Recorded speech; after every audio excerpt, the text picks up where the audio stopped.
Thank you very much once again for honoring our invitation to Luthuli House.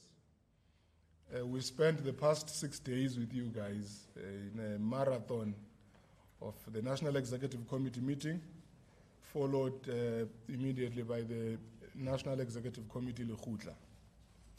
So we have come here today for the Secretary General to give a concise account of what was the discussion framework of the NEC meeting and the decisions thereof, and what course of action the ANC will be taking on a wide range of matters that are of public concern.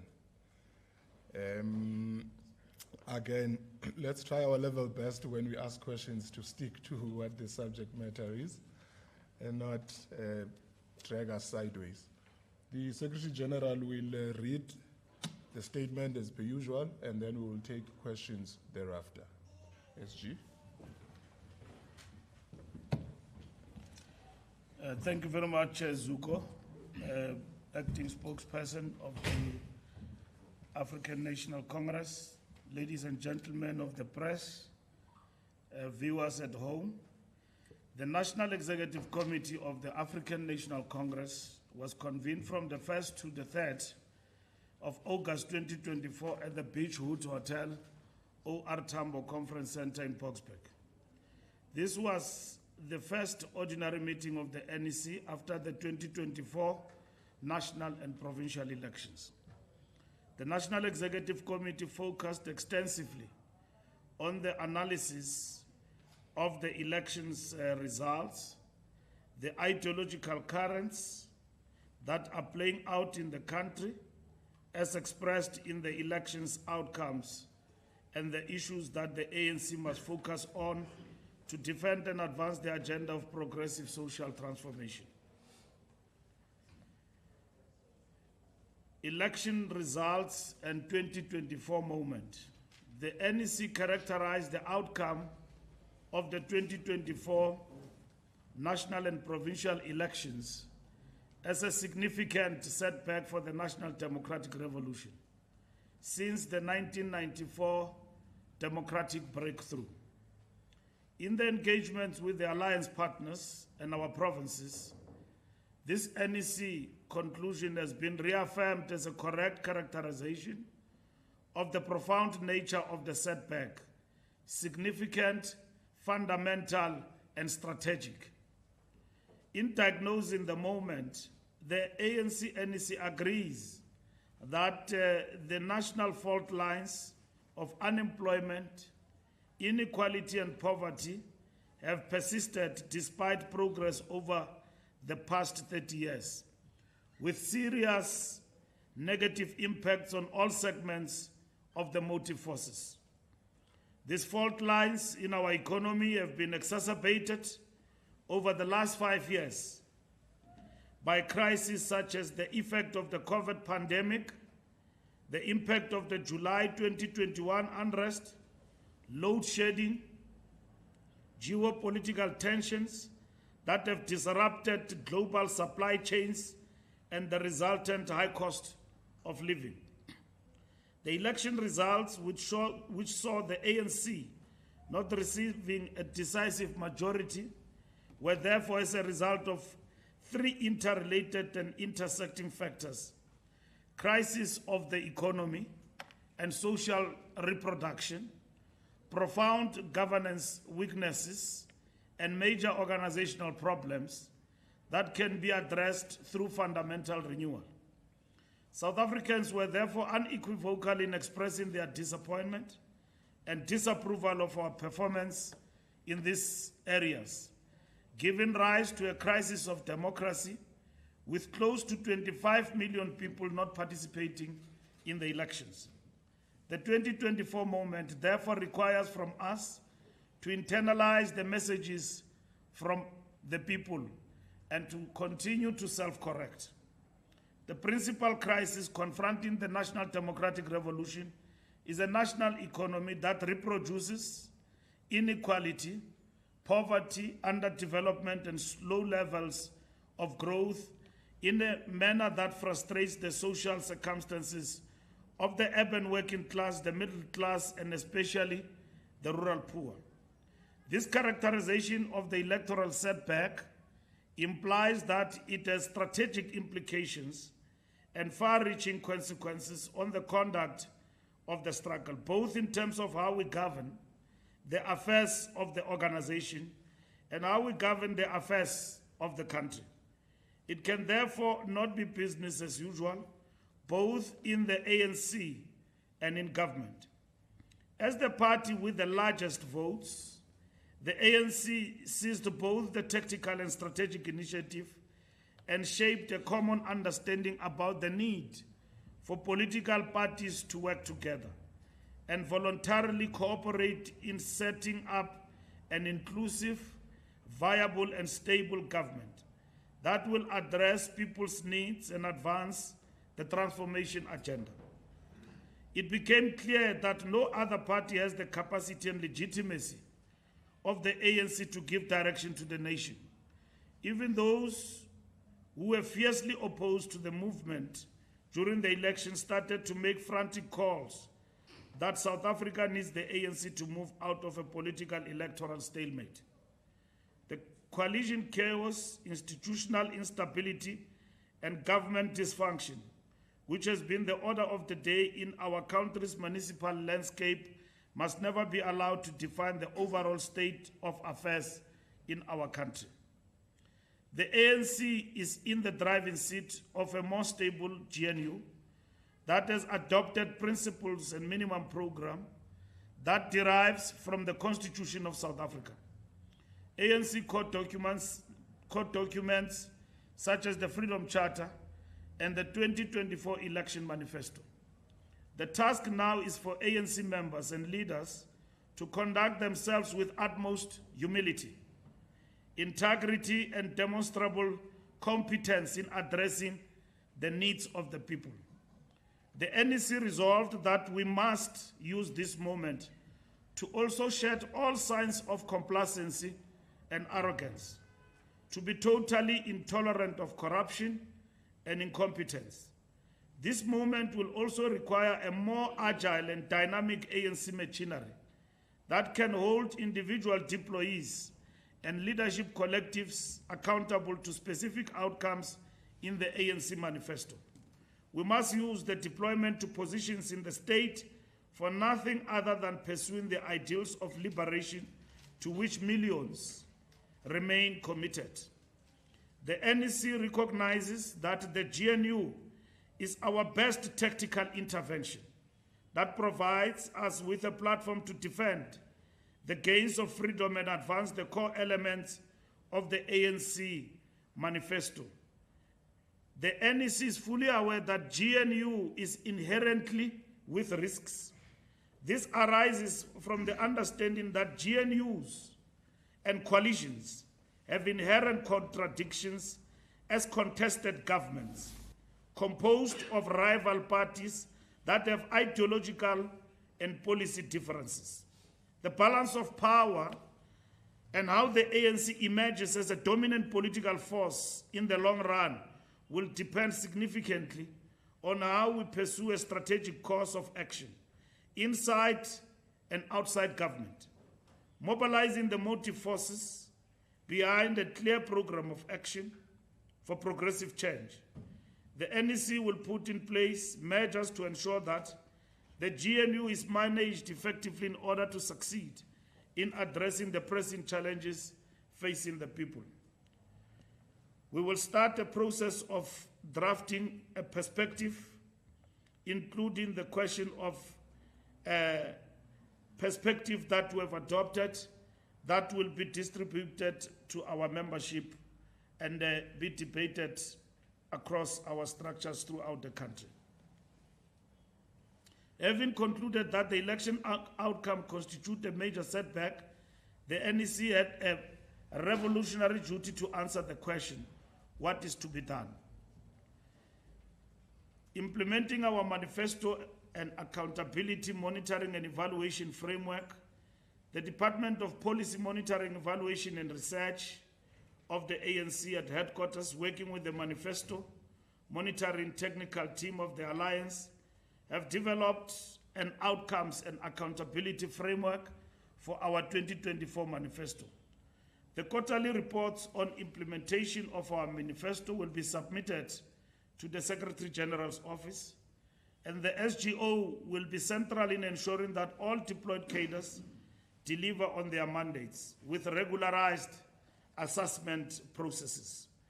The NDC emphasized that proactive monitoring and evaluation will constitute important tasks, given that the GNU will not be business as usual, in order to fulfill our electoral mandate entailed in the election manifesto as well as ANC National Conference resolutions. On the national dialogue, the NEC noted and welcomed that the national dialogue will be convened post the National Lekgotla as resolved by the ANC NEC and recommended by various stalwarts and foundations such as former President Thabo Mbeki. The national dialogue will seek to foster national cohesion and social compact as we champion the national democratic revolution, consolidate the gains of democracy, and accelerate realization of the objectives of the National Democratic Society as highlighted in the ANC strategy and tactics. The NEC fully supports the convening of the national dialogue, which must be led by civil society and presidency of the country, but those modalities on how it will be convened will be worked out to ensure inclusivity. Formal report back to engagement with the provinces.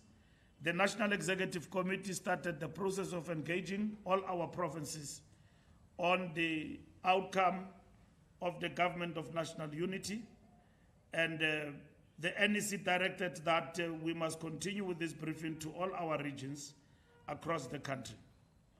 The National Executive Committee noted and welcomed the fact that briefings on the GNU negotiations have been conducted with the alliance partners, the SACP and COSATU.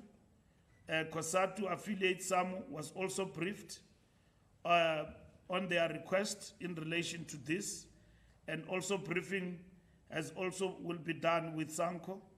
The NEC further noted that the alliance partners were briefed on the intricate negotiations process imposed by the hung outcome of the national and provincial elections.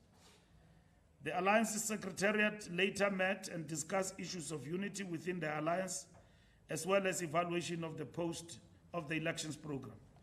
The strategic focus of the GNU and related implications resolved that most of these issues will be dealt with at the Political Council of the Alliance. The ANC membership system will be updated. The membership system is receiving urgent attention with the aim of restoring its online operations and therefore will help resolve membership backlogs. The NEC welcomed the continued strengthening of membership system to ensure that it responds to and serve the organizational interest of the ANC in the broader context of ongoing organizational renewal and building a strong organization that is one with the masses of our people in their daily struggles. There were spurious reports that were spreading in social networks that the membership system of the ANC had collapsed. This is far from the truth.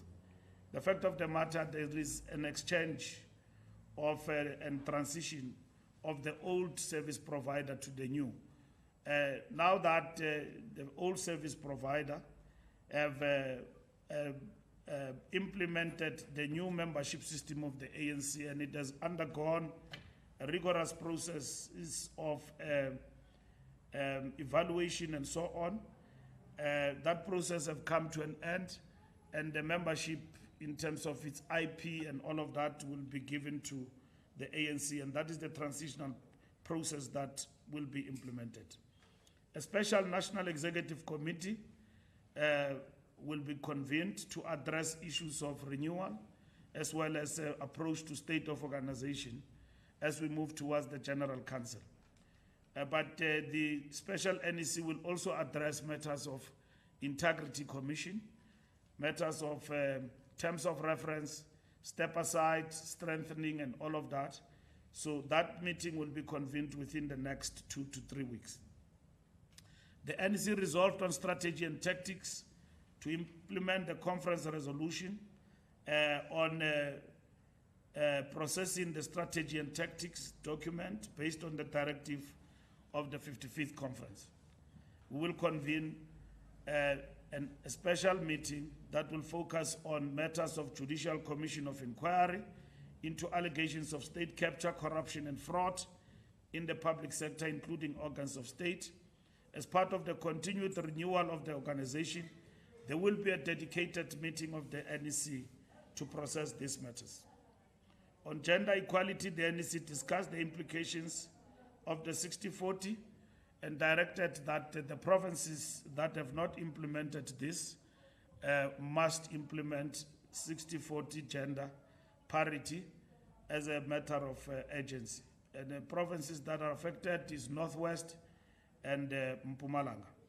All our provinces where we are in charge have implemented this. This is not out of their own making, these provinces.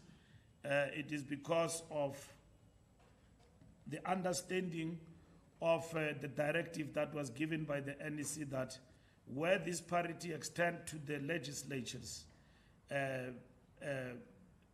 where a man is a premier, the parity must extend to the legislatures, which is what has actually applied. But the NEC have emphasized that this 60-40 is strictly for executive and it must be reflected as such.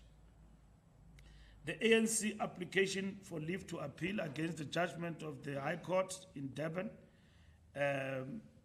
regarding the illegal use of MK logo set down for hearing on Thursday 1st, and the recent verdict being that leave for appeal to the SCA was granted.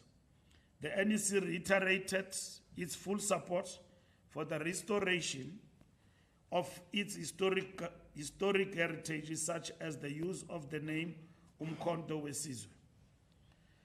The ANC knows that over 95 Libyan nationals were arrested in Mpumalanga in what is reported to be a military camp. The ANC urges the South African National Defence, Home Affairs and Border Management Agency to strengthen their efforts at ensuring South Africa's borders, as well as all our ports of entry, to combat all acts of illegality. The ANC welcomed the outcome of the presidential elections in Venezuela amidst reports of violence, with President Maduro successfully re-elected. Again, the ANC respects the self-determination of all countries across the world and condemns any external intrusion. The ANC accordingly congratulates President Maduro for his re-election as President of Venezuela. The ANC welcomed the smooth schools nationwide reopening following the mid-year break without any adverse incidents. However, the ANC was devastated with the news regarding the death of 12 learners. The ANC further condemns the murder of the 46-year-old school teacher Dudu Khumalo, who was gunned down at Pikiswayo Primary School in full view of pupils by unknown gunmen. We call on the Department of Basic Education, working in conjunction with SAPS, SGBs, community policing forums, local business and all members of community to help safeguard our schools from violence and criminality. On VBS, the account holders of the VBS now want their bank back, and that all due efforts by relevant stakeholders should be made towards ensuring that this bank is restored to full operation and returned to its legitimate owners. The NEC reaffirmed our position that all people implicated for wrongdoing on VBS must be subjected to the full course of the law. Additionally, the NEC committed that the ANC will return any monies proven to have accrued to it unknowingly from the destruction of VBS. On international matters, we reaffirm our position on the solidarity with Palestine, and the main kickoff of the campaign in terms of isolation of Israel was undertaken on the 30th, calling for the isolation of Israel in terms of the Paris Olympics, and this campaign goes beyond the Olympics. On participation at BRICS, the NEC welcomed the African National Congress. Participation in Russia at the invitation by the United Russia Party to take part in the International Inter-Party BRICS Partnership Forum. Priority action to do more and better during the 7th administration. We convened an NEC Lekgotla which looked at all issues that pertain to expediting the transformation agenda. The Lekgotla therefore emphasized the need to focus on implementation of decisions. It implored ANC cadres to implement commitments of the ANC manifesto. On priority 1, jobs plan, the NEC Lekgotla reaffirmed the manifesto objectives to expand public employment opportunities targeting youth, not in employment, education and training, and those above the age of 35. This includes Presidential Employment Initiative, SANDAF, National Youth Service Program, Young Women in Defense Industries Apprenticeship, EPWP, and Women in Energy Security, Emerging Industrialists Accelerator Program, Digital Skills Development Program, and Skills Development Opportunities from SETAs and other programs. Through the implementation of overarching industrial policy and master's plans, we will increase the number of employed South Africans and a decent job creation. On priority 2, building of industries to achieve an inclusive economy, the NEC Lekgotla reaffirmed the need for comprehensive socio-economic transformation that include fundamental changes in the structure, systems, and institutions to form the economy's ownership, management, and control patterns in favor of all South Africans. For inclusive growth and to address South Africa's employability, our skills development programs and industrial policy must align with emphasis on increasing the number of young people enrolled in technical education and reskilling workers, tackling of poverty and high cost of living. To tackle the cost of living, the Lekgotla resolved on interventions to be undertaken at the local government level, maintain and expand subsidized basic services like water, houses for indigent municipalities, provision of free sanitary pads, review the general fuel levy, expand the basket of zero-rated food items, continue social relief of distress grant, roll out solar water heaters, access and review administrative and regulated tariffs, expedite the finalization of transport subsidy. The Lekgotla recommended that poverty initiative should be coordinated at the level of government. On basic education, in terms of investing in people, the Lekgotla supports strengthening ongoing initiatives to improve reading and numeracy of learners in public schools, and curriculum reforms to ensure school leavers are equipped to play a productive role in the economy and society. It resolved on the significance of the Bella Bill being enacted as law, strengthening the school nutrition program to address hunger and learning outcomes, completing the process of eradication of pit latrines in schools, improve provisions on scholar transport, integration of ICT, coding and robotics, and artificial intelligence into our curriculum, strengthening teacher development and support, ensure universal access to quality early child development by 2030, and fast-track certification from grade 9. On post-school education and training, the Lekgotla resolved on the finalization of the implementation of the student funding model, turnaround strategy for NSFAS funding for the middle, triple P in delivering student accommodation, aligning basic and higher education curriculum. On health, the Lekgotla reaffirmed the phased implementation of the National Health Insurance.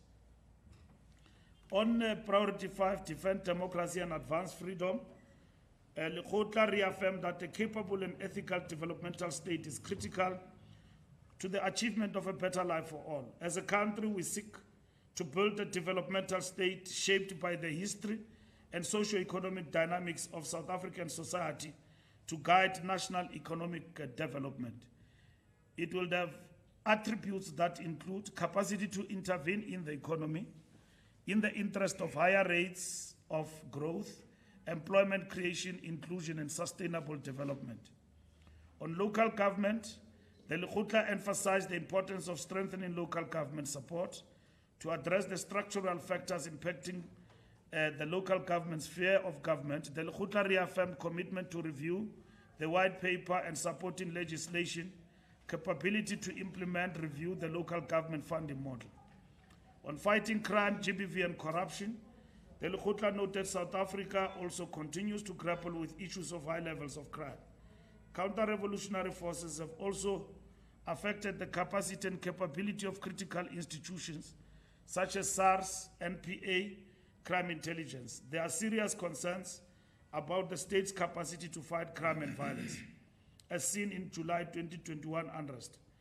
We believe that the process of implementing the outfit in the form of that has been started in terms of fighting organized crime and white-collar crime in our country, like the Scorpions, which is at an advanced stage, must be implemented with the urgency it deserves to fight organized crime, which cripples the economy in a great deal.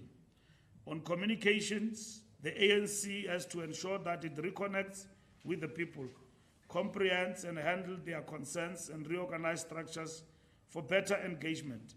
Every NEC leader, activist, and member, every public representative, every deployee, and every cadre must consider themselves communicators. On the better Africa and the better world, South Africa remains committed to the principles of solidarity, human rights, anti-colonialism, anti-imperialism, African unity, Pan-Africanism, and contribution towards a stronger, capable SADC and the African Union.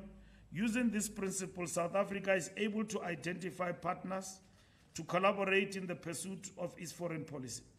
The Lekgotla reaffirms the critical role of international relations in the development and growth of South African society. The Lekgotla reaffirms the importance of our BRICS Plus partners. The Lekgotla resolved that South Africa should strengthen economic diplomacy at its embassies in especially BRICS and G7 countries and the African continent, including in strategic locations like the African Union, headquarters, SADC, and other regional economies, as well as the Africa Continental Free Trade Area. The Lekgotla has recognized the significance of our presidency of the G20 and the opportunities that it provides to advance the needs and interests of the African continent. On women and youth, Lekgotla noted that women of our nation have shown that they remain the torchbearers of our democracy.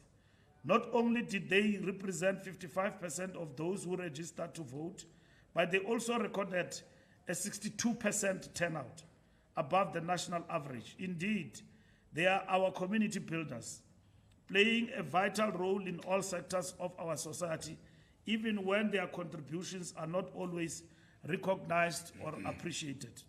The Lekgotla noted that the participation of young people in elections have significantly declined. At the same time, many young people expressed their activism through involvement in a range of community and issue-based movements, eschewing traditional forms of political involvement.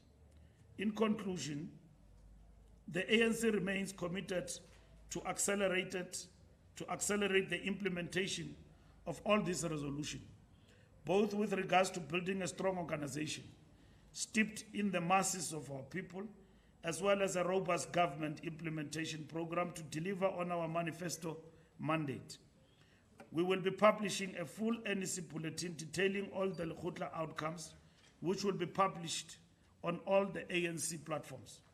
The NEC meeting noted with sadness the passing of the following comrades and fellow South Africans: Stanley Prasten Screamer Chabalala, Comrade Tito Maleka, also serving as ANC security at ANC headquarters, iconic cultural professional activist Benji Francis, the 12 learners who died in an accident on their way to school, the learners who perished in a bus collision with a train in Mpumalanga, the members of various families who died due to the adverse weather conditions in the Western Cape and KwaZulu-Natal.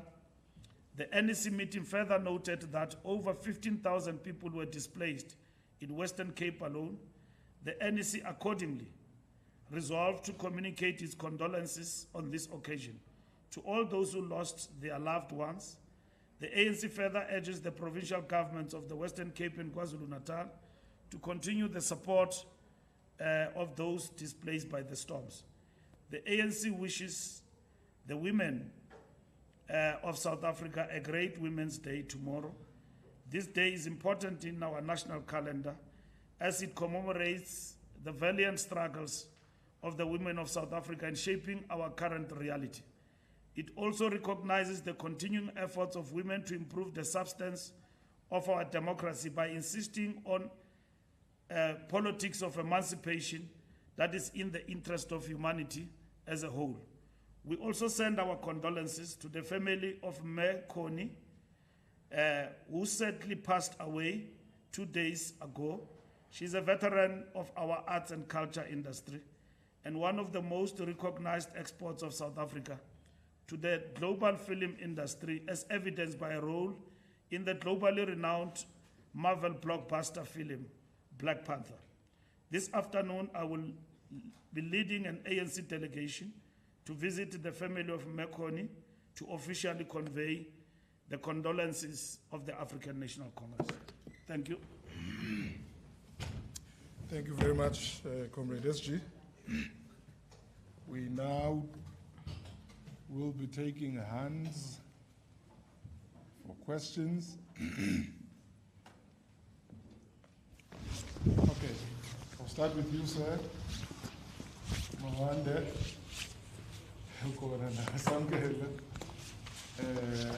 Sia, Debo, and Nelly.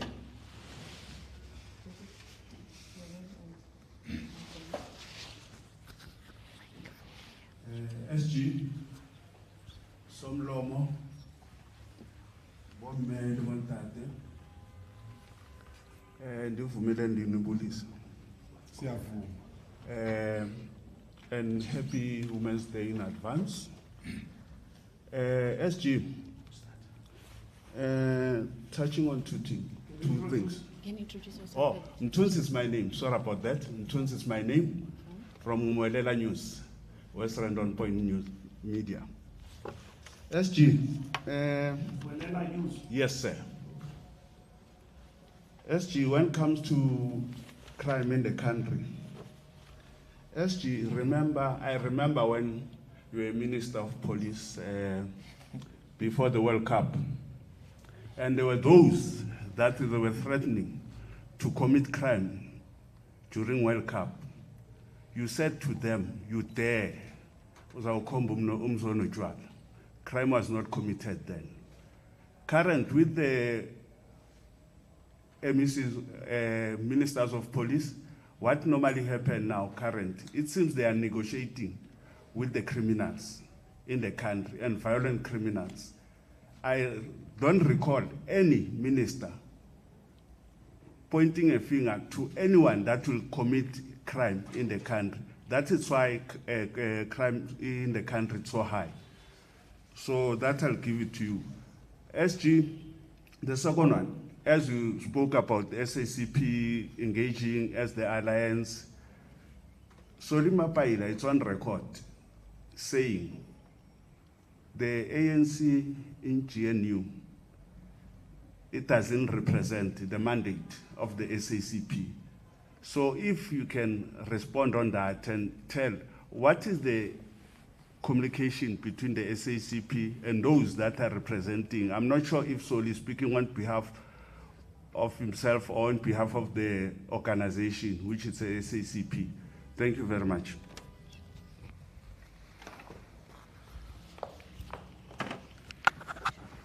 Thanks, Bonnie. Good afternoon, SG Zulu and my colleagues. SG, about the national dialogue, what is the intention of the ANC for its involvement in this? And what would you say to those that say this national dialogue is just another arrangement of the elite to pacify the masses who are allegedly rejecting the GNU? Is it not a repetition, for instance, for the ANC on the briefings that you've been doing in provinces and regions, as you just emphasized? Why would you then even be involved further to a national dialogue?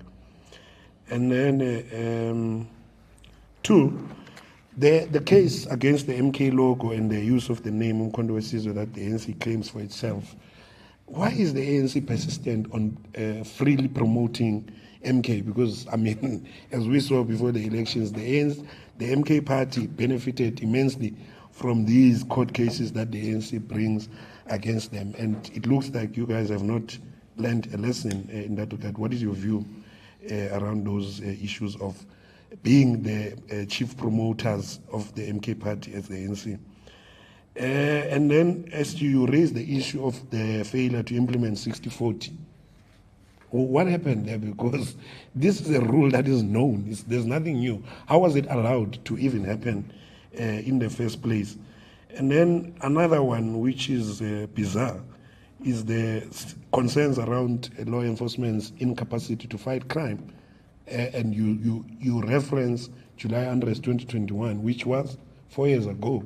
I mean, SG, do we even learn from? Why are we still talking about the incapacities of law enforcement when you say it was exposed in 2021 and 4 years later it's still the same subjects? Does the ANC and its government learn from historical events? Thank you.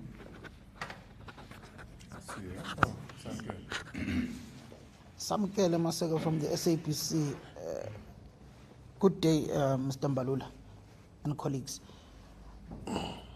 Consequence management, Mr. Mbalula. Are you going to have consequence management for your provinces that dismally failed at the polls? We are told that you will be going to having a special NEC and subsequently be going to visit those provinces that dismally failed, like Northern Cape, Gauteng, Mpumalanga, and the province of Pegimtolo, KwaZulu-Natal. What are the consequence management in those particular provinces? Then on the issue of Gauteng and the composition of this government of provincial unity within this particular province, what is the rationale that was given to you by the province of Gauteng besides the DA demanding equal share of MEC positions within the province? What is the main reason that the ANC in Gauteng does not want to work with the Democratic Alliance? Then lastly, there is a Joburg REC meeting later on this evening. What is the basis of that particular REC meeting? Are they resolving or choosing names on who will be the mayoral candidate of the once golden city of gold that has basically become a dump? Thank you. And what is your view on the city of Johannesburg, Mr. Mbalula? Who should be the mayor in the city of Joburg? Thank you.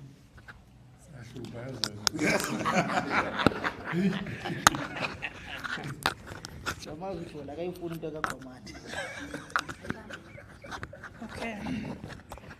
Siamtanda Kapa, News 24. Mr. Mbalula, could you please expand on the National Coalition's task team? I understand that it's going to be visiting provinces. What is that going to look like? What will they be looking for? And what do you as the SG expect to come out of that? And then in terms of Samkele's questions around provincial leadership structures, you sat over 6 days, you didn't come out with anything tangible around that, and you gave us a response. Perhaps the next NEC meeting will be dealing with that, we don't know. But I want to ask, maybe it's not a hesitation, but is the reason for not coming out and just disbanding the structures in the provinces also because they would come out and say, but you guys were also there when you lost the national majority. Why don't you disband yourselves? And then my very last question is around social media and optics, and managing optics rather. How is the ANC going to police what its members post on social media and also how they come across to the public? And I mean, during the election, we saw yourself, Mr. Mbalula, on the campaign trail with an armored vehicle. It caused a major stir during the time. how is the ANC going to just make sure the message lands with the structures that it doesn't look right that you do that in terms of the optics and social media? Thank you.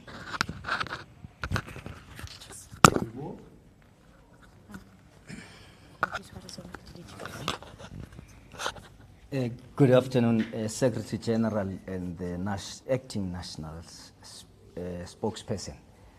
My name is Ntebo. I'm with the SABC. I've got two questions, but two of the questions, I think they've been asked by my colleagues, but in a different form.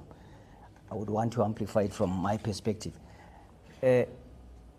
On the national dialogue, I think for the past 30 years, the ANC has been governing this country. The ANC should be knowing, unless if you're gonna say the 30 years of your governance has been a trial and error sort of a session, you should be knowing what bothers the people of South Africa. That today, 30 years later, you want South Africans to have a national dialogue. Because some people are asking themselves, for instance, if you look at what one of the things that this national dialogue hopes to achieve is social cohesion. At some point we had a social cohesion summit in South Africa, which then says everything that was discussed then comes to naught, because as South Africa we are not as cohesive as maybe that national cohesion summit wanted to achieve. So for the past 30 years, you will want to tell us that the ANC still wants to understand what the people of South Africa really want.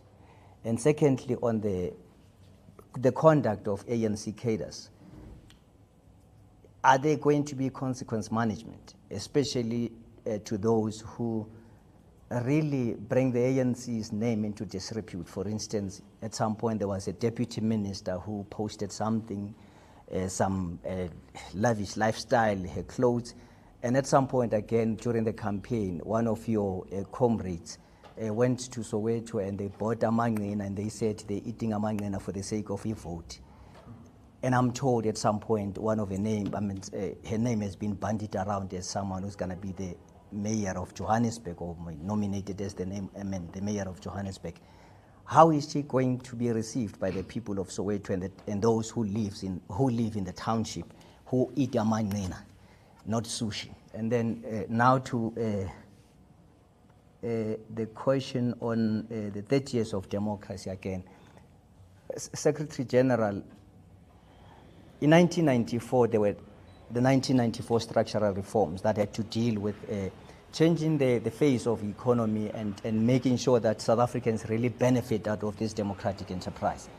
But 30 years later, do you still maintain that the economic fundamentals or the economic architecture that was, I know at some point that question was posed to Memamluko Kubai, and I'm not taking anything away from her. She's a brilliant finance and economic hack. But the economic fundamentals that were adopted in 1994, do you think that they really tempering on the triple challenges of inequality, poverty, and unemployment? Do we have to change this thing? Because simply it seems they are not working. If you have South Africa is the most unequal society today, 40% of South Africans unemployed. Only black people live in informal settlement. Black people, the face of poverty. Thank you, sir.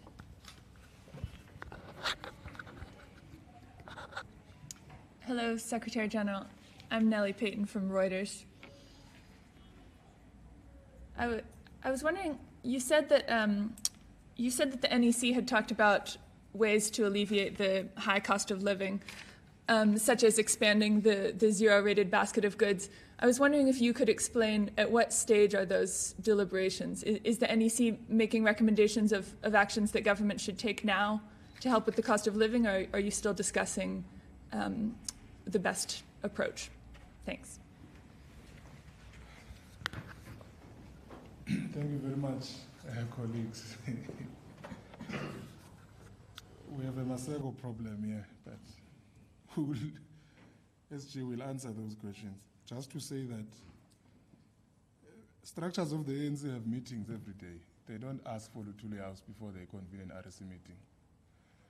And surely the SG wouldn't know what goes into an RC meeting in eThekwini or in Alfred Nzo or in Mupane. it's unfair to ask of him that he should know what is happening in Johannesburg. They might be here across the street, but it doesn't mean they send us their agenda. Because you think that there's a hot issue on the agenda does not mean it's there.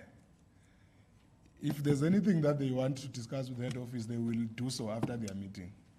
So the SG can't answer what is in an agenda of any PEC, REC, or PEC of the ANC. He knows what is in the agenda of Lutulias because he convenes those. Unless the REC meeting was convened by the Secretary General. If the SG says an REC must sit and discuss 1, 2, 3, then he would know what's on the agenda. I'm raising this so that really we disabuse ourselves of having this same conversation every presser about what's happening in a specific region. But the SG will answer the rest of the questions. Thank you. Thank you, Zuko. Maybe because media, we don't stay with them. We must allow them to ask anything they like because we invite them to these press conferences. It's up to us how we respond to them, whether we respond by educating them how the ANC works. Maybe they might not be aware of certain things. After all, it's our job to do that, to bring to their attention certain things that they are not aware of, either in live press conferences or beyond. Because we invite them to inform society and they duly respond and they come to the press conferences. So I've seen many people get irritated by questions. Some questions do irritate, but that person who comes to the press conference does not have an agreement with you. Probably the editor would have told him, ask the following questions. And they are not on the statement. So Matata Tsedu used to educate us on the other side. He was an editor, and as the Youth League, we're on the other side, and we're not communicators. And we got so irritated with the media and become, guns blazing. And then he says, no, you don't have to do that because you invite the media. And if the media comes to your platforms, just learn to cool down and answer them. If you can't, you are free in terms of freedom of the press that I can't comment on that. But thank you very much, Zuko, for that clarity that you have made. I will also emphasize on that point. But I thought that is important in terms of defining our relationship with the media and what we come across in these press conferences. Mtunzi, thank you for the questions. Violent crimes, we seem to be negotiating with criminals. We must not. We need a tough stance against violent crimes, but we need also a strategic thinking at the helm of the police force. The aim of the police is to arrest and bring criminals to book, but within the framework of the law. But when police are confronting dangerous criminals, heavily armed with AK-47, with weapons, military weapons, how do police respond to that in self-defense? And I think the police should respond appropriately to those criminals who are gun-toting and at the same time showing no mercy to civilian life in the country. The aim of the police is to protect civilians and all of that. So criminals cannot do as they wish. So there is no law that says shoot to kill. Police don't even espouse that when they go on their task of fighting crime. They just get to be confronted by dangerous criminals who open fire on police. And I've seen that in the police most of the time. And police are subjected to checks and balances in terms of our constitution. There is IPIT and that check on the police, and most of the time police have been found not to be guilty. Because these criminals, there's a lot of guns in our society, A lot of guns. Everybody has got guns. AK-47, they shoot at random. And they shoot the police. Criminals don't surrender. They shoot. And the police respond. And we must be on the side of the police against dangerous criminals as society. We must form partnership with the police. And the minister must know that he's got our support as society, as the ANC.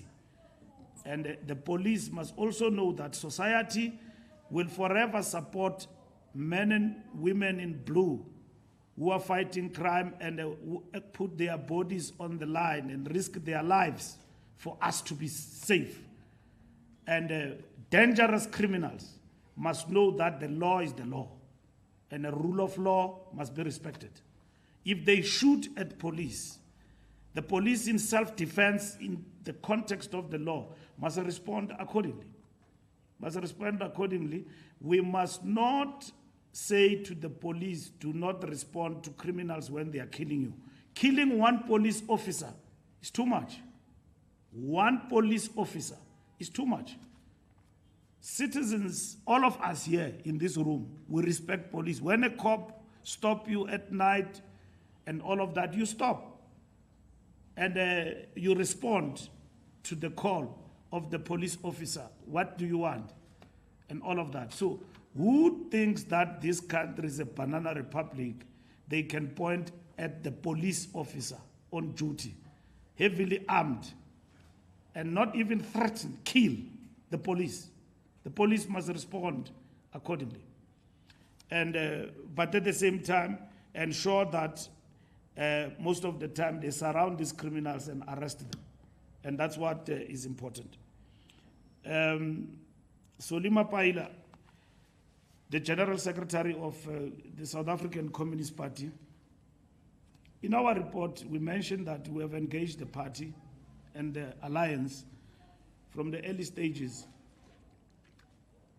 of our engagement about the government, not even the government of national unity, options.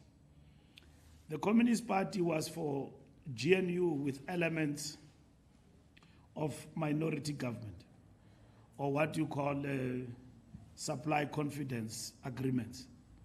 It has happened partly. The main issue that the General Secretary of the party seemed to be having is the DA in the GNU. Now, the DA in the GNU is not of our choosing. It came out of the process of the democratic elections. Otherwise, if we had won elections overwhelmingly, we will not have DA in the GNU. We will not have DA in the GNU. And GNU can still continue and will continue without the DA. But if the DA choose to be part of the GNU and participate constructively in terms of stability of the country and commit to the statement of intent that we all agree to, they participate. And that is it. And what is that? Constitutional democracy, the rule of law, redress, economic growth, job creation for our people. That's what is important. So we have said that coalitions and government of national unity across the globe are formed by rival parties who don't agree even on ideology. Across the globe, they are not constituted by like-minded people. They are not. It doesn't mean if we had the people that, quote unquote, characterize as close to us, there will be no rivalry there. There will be. And the subjective analysis from his part that if we had incorporated these people, the NDR is not under threat, it's incorrect. What is important is what do you do with your 40% in the GNU to defend and safeguard power? That's what we've done. That's what we've done. So the issue that is being raised about a sellout position must be accompanied by empirical evidence that the ANC in the GNU, because of the DA, it has succumbed to the following. And have actually thrown historical positions and its policies out of the window in favor of the DA. To date, we don't have that. We don't have that. We don't have that. So the over-exaggeration and accentuation that the DA and the DA being part of the GNU on the part of the ANC is a sellout position, it's incorrect. For instance, let me take an example. COSATU will be very opposed to the DA for reasons that are well known. Why do you think COSATU must not be frantic and be opposed to the DA given its posture when it comes to worker rights? Will the ANC agree with the DA on those issues? No. No. Have we been in this situation of the GNU before? We have been. What did we do when we were in the GNU at the time of the transition in this country? We have always maintained our power and also drive our policies very hard in the context of the GNU. No different. This time around, GNU is not brought about by a compromise through a negotiated settlement. It's brought about by an outcome of an election. So if you want to force us into a grand coalition with rivalries, it has got its own ramifications and risks. But we believe that the GNU risks outweigh the ramifications and risks of a grand coalition, where you lock yourself in partnership with somebody who can tell you tomorrow, I don't agree with everything. If you don't, then I'm out, and hold you at ransom. What will you do? There will be instability in government, like you have seen in local government. What coalitions and grand coalitions have produced in terms of your partners is something else. So at the end of the day, all of these things we've got to weigh up in terms of our understanding of these issues.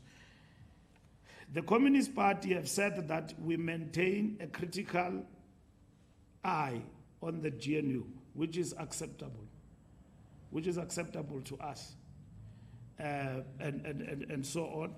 And we will continue to engage, and even together with the party and COSATU and others, deepen our strategic outlook of this government of national unity going forward. That's what we will do. It doesn't end with the ANC. We're going to the political council. All these views will be ventilated there. But here is the question. The GNU is not a melting pot. This is a fundamental strategic setback in terms of the outcome of the elections. That's what the NEC says. But this setback doesn't mean defeat. It means out of it, you can be in a position to advance your objectives. That is now your program of the National Democratic Revolution. And that's what the ANC is going to do. And that's how we understand the GNU is the most important strategic, tactical intervention. It can be on forever or it can go. Let me put it this way, right? Let's say tomorrow other parties and then they go away and all of that. It does not mean the collapse of the country. And if they go, it's their choice, they can go. But the GNU in itself, it's a tactical intervention in terms of addressing South Africa's and people's interest first, that we need to address, and national interest, to unite the country and get everybody to be involved. 10 political parties are part of this GNU. So we'll continue to engage. And there are flaws also to think that tactically, when you go with people you characterize, quote unquote, as close to you in terms of left, and those is EFF and Zuma party, you are safe. It is debatable. It's debatable. We can't be forced into that. We can't be forced into that. Let's debate it. And it belongs to the political council. It will be wrong for the ANC and our allies to communicate to the rest of South Africa that howling at each other is the right thing to do in 2024. When we engage, we meet together. All what it does is to show South Africa how disorganized we are. That's all what it says. It does not deepen. It does not deepen hegemony of the progressive forces. That the General Secretary of the Communist Party have told the whole world that ANC is a sellout party. That statement will remain with the people.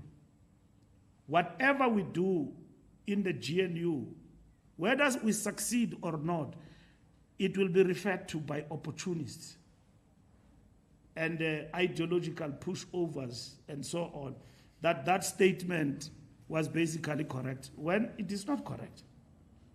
We need to be told what is the sellout position, because we invited all parties, GNUs and coalition governments, in the deepest Oxford Dictionary definition, are actually constituted by political rival parties who necessarily don't agree ideologically. Go to Europe, everywhere else, close to home in Zimbabwe, Changirai and President Mugabe, may they too rest in peace, constituted a GNU which lasted for 5 years. And ZANU-PF came back and won election outright, and GNU was done away with. It happened next door. GNU, Government of National Unity, Prime Minister was Changirai in the government of President Mugabe. Here in South Africa, we don't have a prime minister, we don't have a deputy president, we just have parties with positions in government. That's it. And majority of these positions in government are occupied in respect of the outcome of the election by the largest party. It's not a favor that is made to the ANC.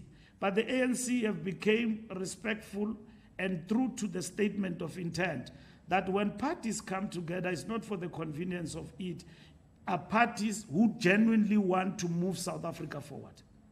We want employment to be done away with.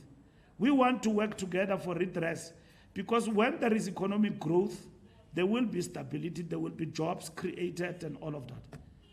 And working with the private sector and so on, we will be able to move South Africa forward. And that is what is important for our country. Mawande, dialogue, elite arrangement, it is not. Dialogue is not an elite arrangement. Dialogue is about social contract. You are right, and would to say that why do you dialogue? What do you want to achieve? Now, dialogue is about enhancing and promoting social contract between government, business, and civil society. Not to talk about what problems we are confronted with that we don't know of and we cannot overcome. That is a program of government. Civil society leading and being part of this dialogue will say that our country has moved thus far. We believe that for us to move together, all of us, remember, the dialogue is irrespective of what you believe in politically and ideologically. It's about South Africa and what is in the interest of South Africa. It doesn't mean when we go to the dialogue, we don't know that the fault lines in terms of South Africa's politically, socio-economic situation, what are they? Poverty, unemployment, and so on. We know. But we need to bring this to life. Who are we? What we want to achieve? Because all of us, we might be looking at government and not coming to the party in many ways to participate in this South Africa we want to build. Everybody, wherever he is or she, they simply say that our problems start and end with government. I've got no contribution to make. All what must happen, government must provide for me. I've got no contribution to make. I must have a house even if I'm earning a good salary. I must have a house from government. I must get an RDP and all of that. There is a crime situation in my village, in my street. As a person in that street, there's nothing I can do about it. I've got to wait for the police and government to come and help me. as a society in our communities, we cannot get ourselves organized and work with the police to fight crime in our different areas. Look, for instance, the schools. Kids go to school, public schools, and what happens? They get attacked.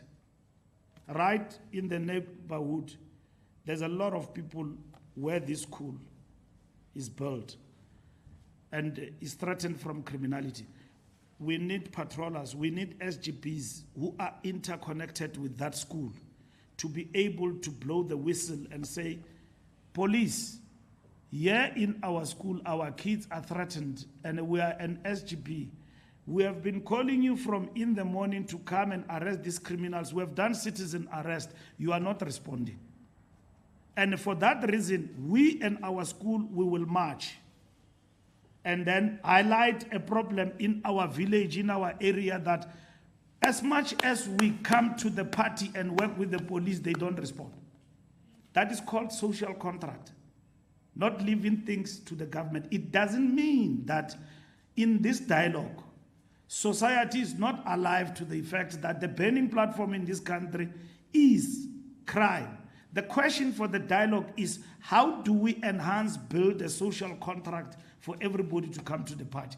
Government must lead for the government in terms of policy in the economy and what we need to do to ensure that we create jobs for our people. But the dialogue is about enhancing social contract and not just talk about what we know and what we probably don't know. We know what is happening. Dialogue is about bringing us together. When do we come together as South Africa and not even talk about our problems?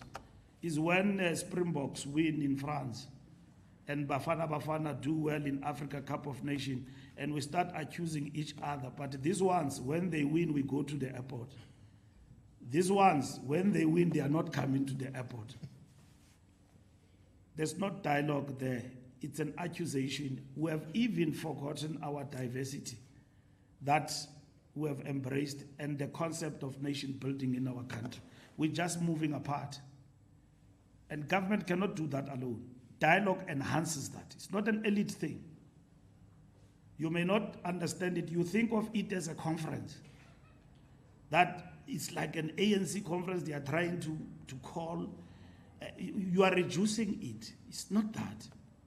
It's about somebody who have lost faith in this country and who is out there and influential but want to make a contribution to come to the fore and say, yes, these are the fault lines, but I commit to work for my country and enhance our South Africanness. But over and above that, to talk about how do we then build this great nation of ours. Others will politicize it, bring ideology into it, and so on. We as the ANC, we are clear. What Mbeki, as our former president, conceptualized, supported by our president, and by today, many foundations in our country, abafundisi, big churches in our country and all of that, have embraced this idea of a national dialogue. It's no longer an idea of two people, it's an idea of South Africa's people. And it's not an idea of the ANC. The ANC is simply embracing it as part and parcel of the broader civil society in South Africa. And we support it in that context. So don't sell it as an ANC idea, because you'll miss the point. ANC, when it wants to reflect on the past 30 years, it calls its own policy conference and its own conference and the National General Council who are going to. Once you now start to vulgarize the national dialogue as an ANC conference of elite and all of that, iphume window, masiyeke. Ni moshi and all of it's not about that. It's bigger than that. Actually, you should be fighting for it not to become an ANC conference. You should be fighting to be in it, the national dialogue, and to shape its content, to do all these things that I'm talking about. In that way, we are bringing everybody along in terms of the dialogue. So that's how we understand it. MK Party, we are not promoting what is not ours. They've stolen stuff from us. If somebody steals your shoes and then you tell the police, come this direction, they are going to say, Vulikala. You go to the police station. Will it be a waste of time when you claim what is rightfully yours? It's not. I might be oversimplifying it. They've taken Umkhonto weSizwe, our symbols, and they go with them. And we can't allow that. When Jacob Zuma speaks about that party of his, he does not refer to his own history. He talks about the history of liberation struggle and of Umkhonto weSizwe. And that Umkhonto weSizwe is right at the center of our liberation struggle in the ANC.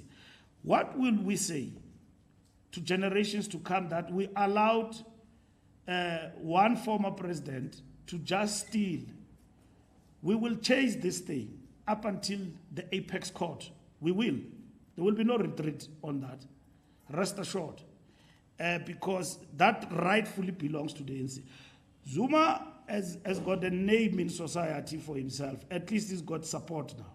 Why is he not having a party called it Zuma Maibuye? Something like that. I mean, why is he taking our stuff? I mean, he's got a name for himself. He can prove at least support. Unlike people who speak from outside, they've never tested their support. He's got support. Makabene party yaga IBZ ZM Zuma Maibuye party. That will be fine. The ANC will never go there. Will never go there. You call it Umkhonto weSizwe. That is our heritage. We will fight for it and then bring it home. And that's what we are doing. 60-40 rule. We say before and after that where and I want to explain it to you, where and it's not train smash, the NEC agreed on this unanimously on this particular matter that we must go back to 60-40. It happened sometime in Gauteng. So we say that where a premier is a man, the legislatures must appoint presiding officers who are women. They've done that. So we did not include in that 60-40. So when we got to the NEC, comrades said, no, this 60-40, because executives as they stand now is 50-50, where men are premiers. So they said, let it be 60-40, even. It must not, 60-40 must not be replaced by the fact that you appoint more women as presiding officers. So we have agreed on that. We have agreed on that. So this is not the fault of the comrades in the provinces. That's how they understood the communique, which the SG communicated in the special meeting in Cape Town and then communicated with the provinces to implement. So the NEC have said no to that. So they must, they don't have to review. They will simply implement 60-40 in their respective provinces as soon as possible. And that is what is going to happen. July unrest. We give you an analysis in our statement, which is basically a brief summary. It's a summary. Why we got to the point where we are. We did not get to 40%. Because we got into an election on the 29th. It's an accumulation. Load shedding. COVID in terms of the economy, that battered the economy, pushed a whole lot of people out. And then stagnant economy that doesn't grow. And then a July unrest, which crippled the economy, billions and billions of rands. You saw industry spend down. What happened? So, an accumulation of all those factors have led us to this. We then attach to that also subjective. We say our organizational problems and challenges, lack of renewal of the ANC. There is a renewal, but it is moving to others at a snail pace. If it is moving, it is not felt. So how do we deepen this renewal? That the ANC is a party that is renewing itself, and that it is felt by everybody that that party is something else. Digitally and otherwise, they are advanced. Membership, they are on point. It's a professional party. It is run professionally. It is a party that cares for its people. Branches are at the center of things. They don't only exist for positions where they are forever there. They are not cyclical. They don't come into action only when there is a conference, when there is an election. The branches of the ANC breathe life to society. That is what the renewal requires of us. So we say not just unrest as something that have arisen. We reflect on the accumulative effect of this that have led us to where we are. Even when you passed 100 days without load shedding, people still said, you are lying. This load shedding is coming immediately after the election. This was for election. That tells you what has happened. When you look at the election statistically, you see where the numbers of the ANC went, to the Zuma party. But equally, the numbers of the ANC have gone to the lack of voter turnout in its base. People did not come out in numbers to defend the ANC and in their numbers. So, whereas there were people who came out and voted for Zuma, the numbers went down in our traditional base in terms of support. Samkele, consequence management that underperformed provinces should be punished. We don't work like that.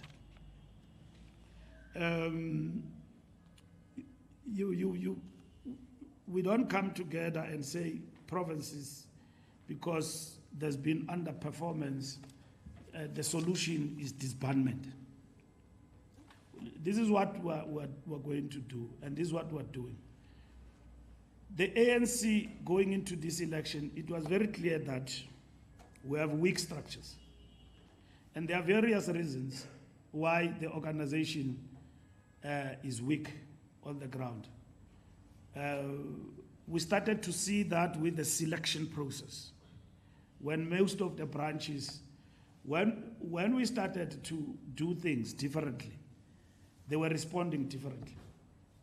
You see, when you say you've got members, among those members it includes ghosts, because you're rushing a conference. When you say you've got a BGM, that BGM never said. Somebody sat with their friends and lied that more than 100 people met in my branch and elected me and Godlimpi to be delegate. We've got the legitimate branch. It's a lie. There's no organization. A branch meets and there is no gatekeeping. We've been talking this thing. I'm a member of the ANC. I've never been informed that there is a BGM. Only one side knows. And then you claim that the people who have elected from this branch are really, really legit delegates, and the branch is done. And then there are signatures there. Now, we don't have machines that can prove signatures are right or people did not turn up. Members complain. In my branch, a branch never met. Now, where is the reflection of that?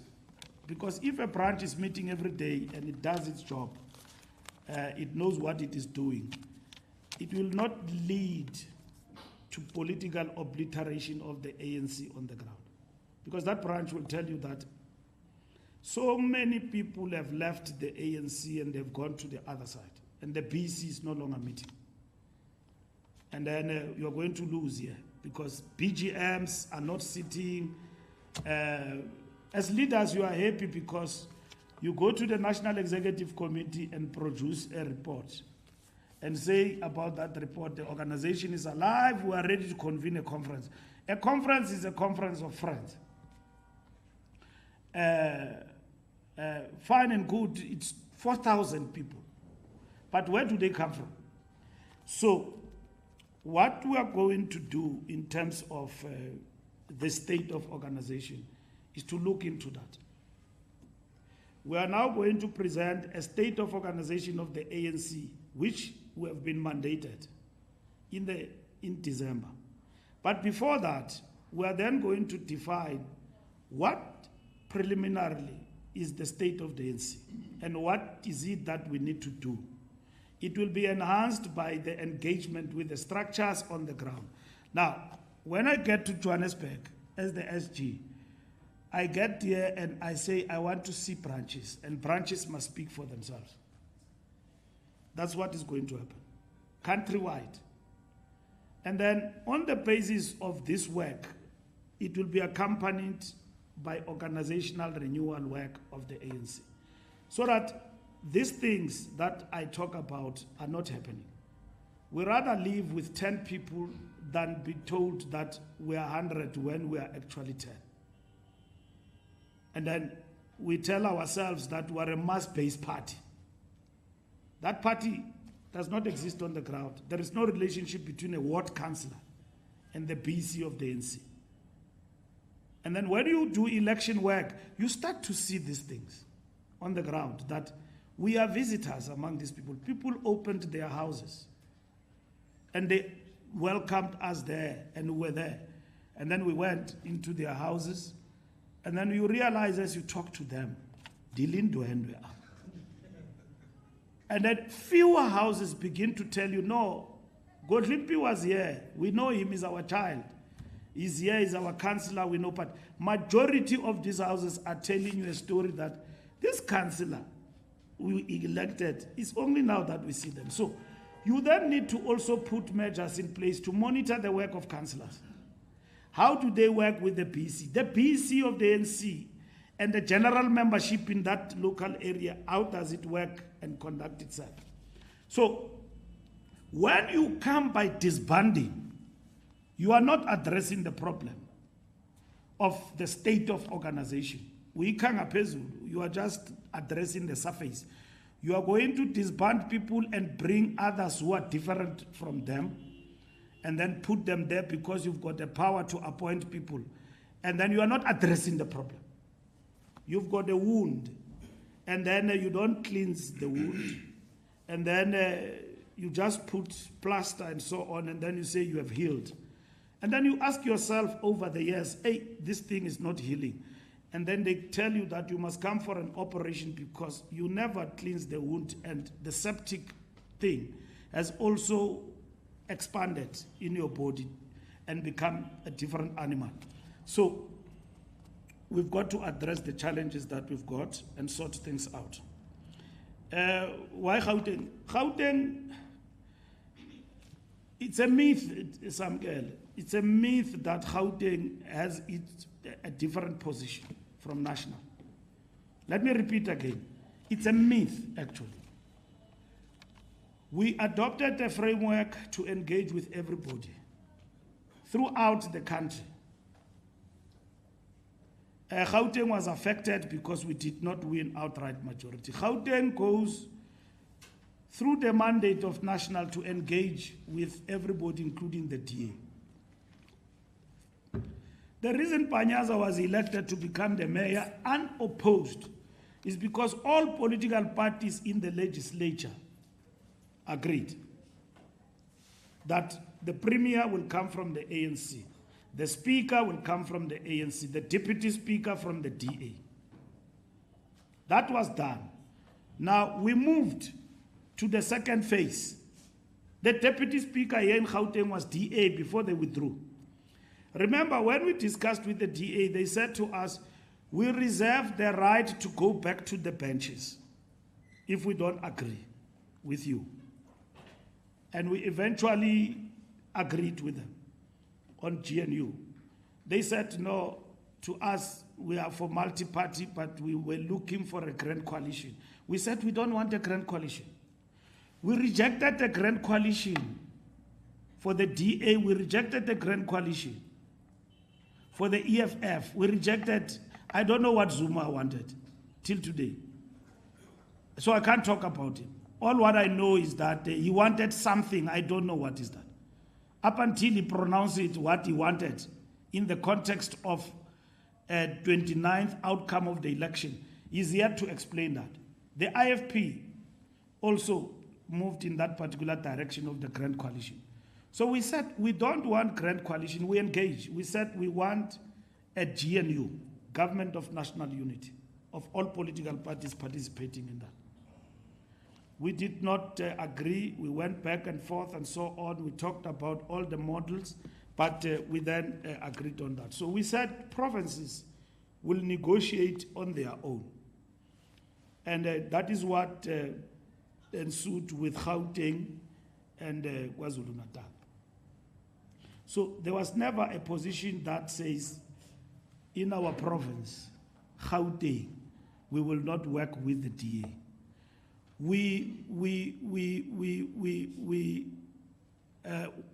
The negotiations with the DA collapsed when we could not agree on the GNU. Helen Zille came with his people, and I came with the ANC. We negotiated. We left our people, negotiating team. Helen Zille said, I'm not going out because in the DA, everything is around me. And then they sat there, and then they negotiated. They could not agree. The DA, in terms of the modalities of cabinet, they wanted 5-5 between the ANC and them, and then 2 from these 5 must go to the opposition. That is Zille's definition of proportionality. We said, no, we don't agree with that. It's not Gauteng. I took that as the leader of the negotiating team to the officials of the ANC. I reported. And then Gauteng was there when we reported back. We got a mandate that we must move ahead. But even the option of the minority government that we've got, it is not without its fragility. We went into it like we went into GNU. And it does not mean that if we are confronted with those threats and challenges and risks, we can't mitigate or find our way around them. Every option have got its own challenges. Now, the myth and the overemphasis that Gauteng rejected the DA is not true. It's not true. It's not true. It's a perception that has been entrenched. I was with Panyaza in this platform. I explained the same thing. He was wearing Chris Hani t-shirt, which now has been explained what it means. I don't know what it means up until today. But I know that Chris Hani was our commander. And so I just wanted to understand where was the message going. Maybe such messages could be entrenching that.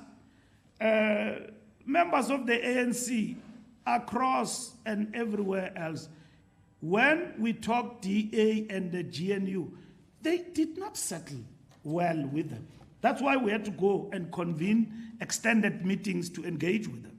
And we did that. We are a big party.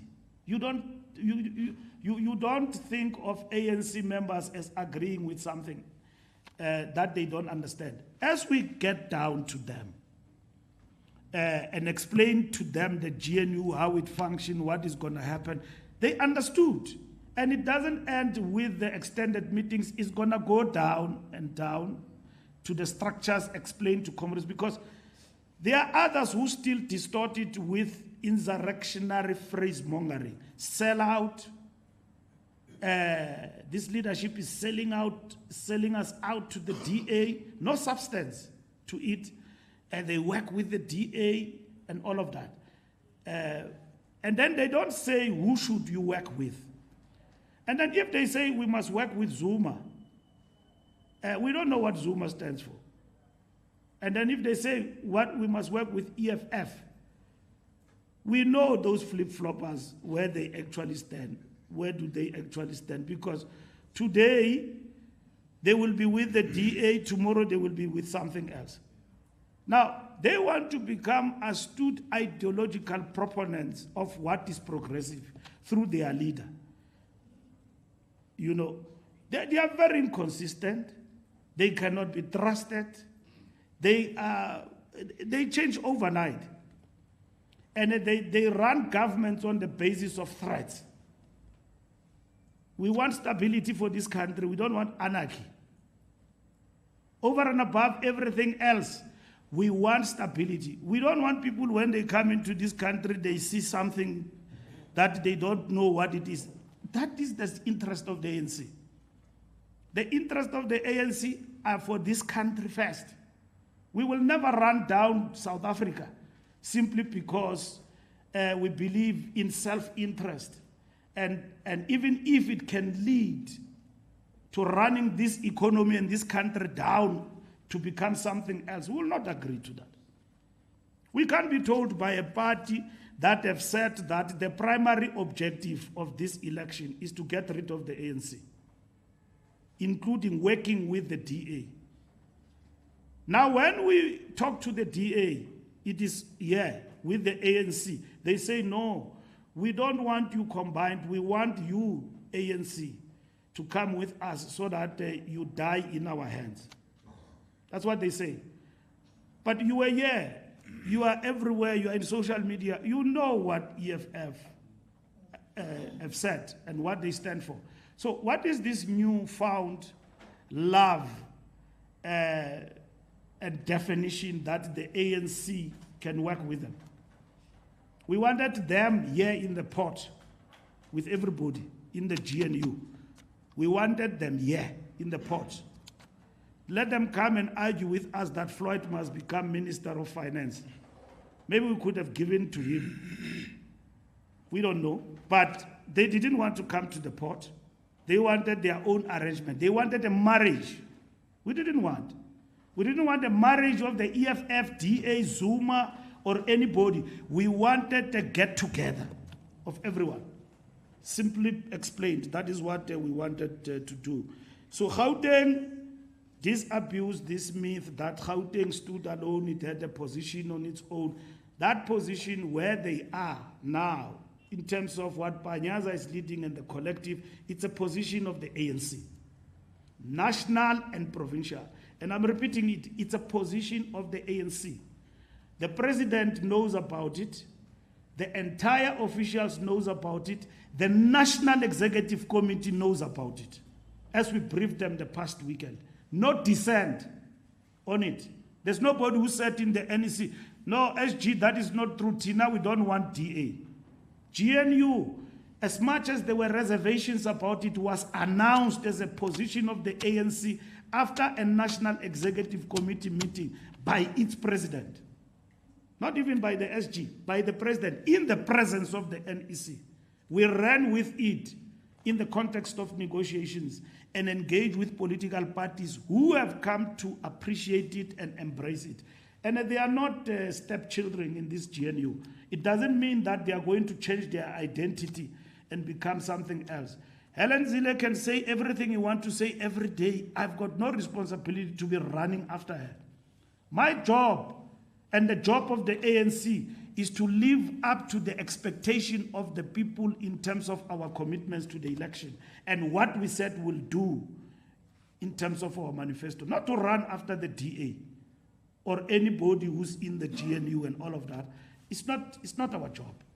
Our task is to know that the GNU will be contested and others will want to claim it to be in their favor. For instance, as I conclude on the GNU, people arrive in government for 2 weeks. Then they say, no, hey, we are moving with the speed of a lightning, of a Gautrain, lightning, for budgets that they have not shaped, APPs that they have not endorsed. But if you don't know how government works, you'll believe that the DA minister is a machine. He just arrived there and did his thing. But we love ministers who serve the people, irrespective of what party they belong to.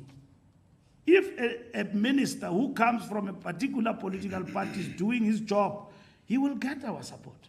And society will be behind that minister.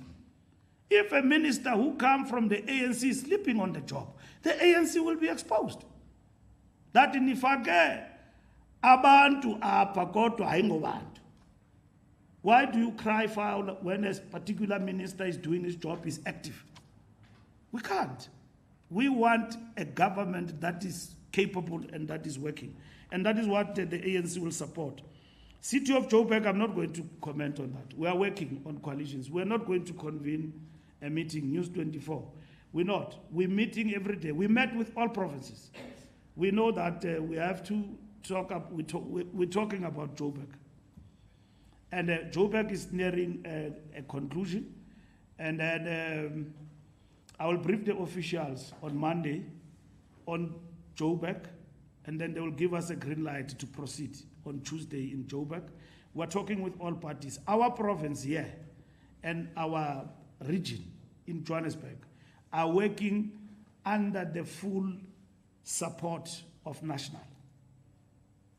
The coalition's task team report to the Secretary General. I'm here at Luthuli House, headed by Makura. We have met with all provinces. Free State, they've got their proposals. And then KwaZulu-Natal, they are coming here on Monday in our officials meeting. So we'll be able, when the time arrives, to brief you about that. But our province is leading those, and we are working with them. We're not visiting provinces. We have met all of them. We're discussing a coalition.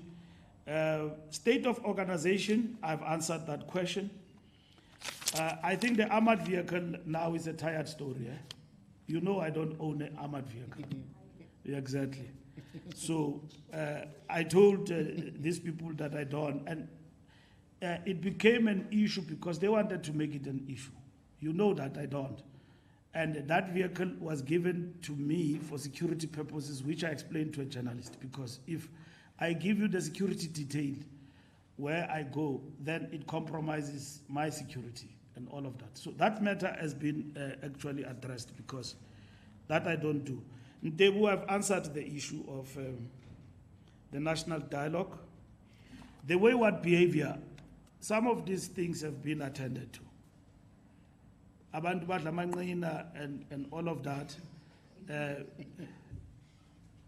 Where we must agree with you, and this also has got an impact on our image, for us to be seen to be acting, we don't have to wait 20 days. When I arrived here, there was a mayor in the Free State who insulted somebody. You know why that story died? It's because immediately I acted on that mayor, together with the province.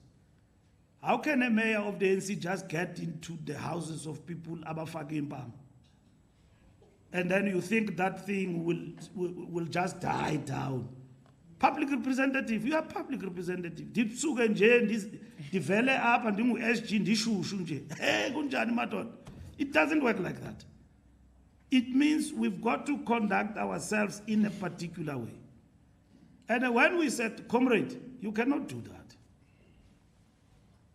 You serve these people here. Even if they are wrong, you are their servant. Others, you may think that society will defend you. Good eye. Umeya bamqalile was thulela lo meya. Wahamba, bamthuka wahamba. You can't get into people's houses ubethazini and then ubafose kadi impama mu. You are their mayor. The following day, you want those people to vote for you. You can't. I agree with you, Ntebo. Incidents of ill-discipline and waywardness, where people go out of their way and forget the title, what the president was talking about when he closed the Lekgotla, and forget that I'm a councillor, I'm a public representative, I'm whatever. When I am walking down the streets and something happens to me, even if I've never been on TV, but if they discover, they will expect a different behavior from me. And the ANC keeps quiet about that. You do nothing about it. Comrade, this thing is not done. Steps are taken. Renewal will become a pipe dream. And that people will do as they wish. That is why 4 years back, you still remind me about this thing. Because probably in our books, ANC did nothing about it. It became business as usual. Did that comrade go to integrity? What did Integrity Commission say? What must happen to that comrade's behavior? We created this integrity commission in our renewal agenda because if I were to deal with him or any other person who's close to me or seen to be close, I will be choosy.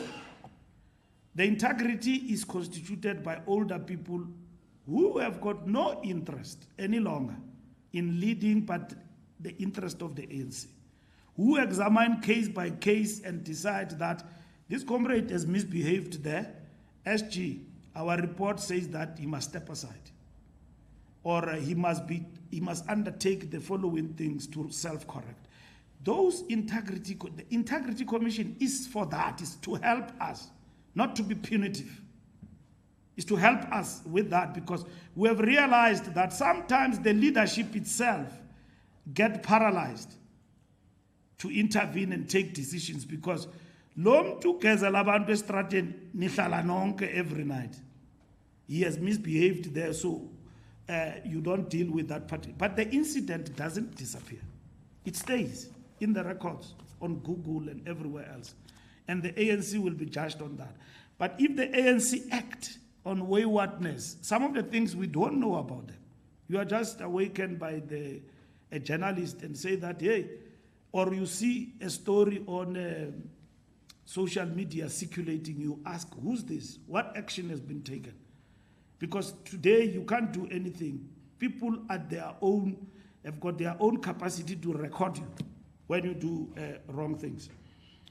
So we agree with you, Ntebu, that the wayward behavior, the ANC must not be seen, it must act where there is such, because we've got the checks and balances in the party to refer people to, so that they can get proper counseling and also get proper direction. And also, counseling means you will be subjected to a program of revival, if there's anything like that, to ensure that comrades are in line and they don't get out of line. The economy, I don't know what is 1994 fundamentals. We move from gear, we're talking inclusive growth. And how the economy then respond to measures we put in place, it depends on what you do as that economy. Now our emphasis is on industrialization. And then as we implement this, we believe that there will be a strong social compact with business. For instance, here in South Africa, we know that where big industries were supposed to invest in our economy, they have sort of disinvested and left and leave us with a big gap of unemployment and undermining possibilities of creating jobs. So our economy must respond to that. We must have not a dialogue, a compact with business. You will not take a smelter here and build it in another country and leave South Africa with 800 jobs in the economy, which is that possibility, and go elsewhere. So if you invest here, we've got an agreement, and then we've got terms that enable your business to flourish. Why are you not staying here? If somebody tells you that we've got worth more than $1 trillion investment, but we're holding back because we don't trust government, what is it that you don't trust in this government to create jobs? And those are the things that we need to actually address and accelerate going forward. So I think the spokesperson here and the team in government have got that mammoth of task to address going forward. Reuters, when we talk about zero rating basic foodstuffs and all of that, is what we want government to do. Already government is going to a Lekgotla, another meeting of MTDBPS to address this part. That one is not even policy, it's a program. They've got to come out of that, and it will be reflected also in the policy budget statement of the Minister of Finance.